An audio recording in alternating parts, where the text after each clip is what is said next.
Este sábado, 17 de maio, Vilanova dos Infantes convertirase unha vez máis no epicentro da tradición coa celebración da Romaría Etnográfica Raigame. Declarada a Festa de Interese Turístico de Galicia, a Romaría propón unha viaxe ao pasado que transforma por completo as rúas do casco histórico nun auténtico museo vivo de Galicia de principios do século XX. Desde as 11 da mañá e ata ben entrada a tarde, os visitantes podrán recorrer máis de 120 postos dedicados aos oficios tradicionais, a artesanía e a gastronomía. O son das gaitas, as pandeiretas e os cantos populares será constante grazas á participación de máis de 20 agrupacións de música e baile tradicional. O teatro e a animación de rúa correrán a cargo de 23 colectivos chegados de toda Galicia e tamén do norte de Portugal.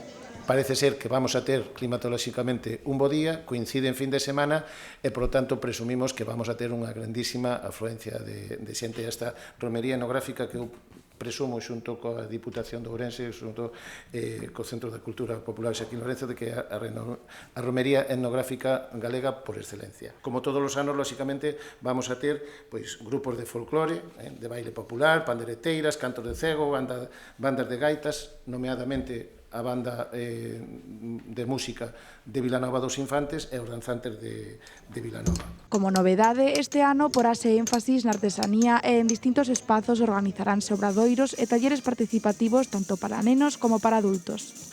Como dicía, unha das voltiñas que lle estamos dando á romería é a participación dos artesáns e pedimos a colaboración para a organización de diferentes obradoiros. Cada un deles, ademais do seu traballo, os seus exhibicións, vai a facer en determinados momentos do día, da xornada, tal como está programado na documentación que temos por acá, diferentes obradoiros orientados a que o público participe dun xeito máis activo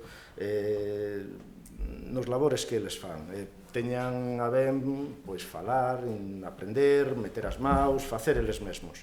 Eu creo que é interesante que a xente nova, ademais de ver, sexa quen de saber o esforzo que antes se tiña na elaboración de todos estes traballos.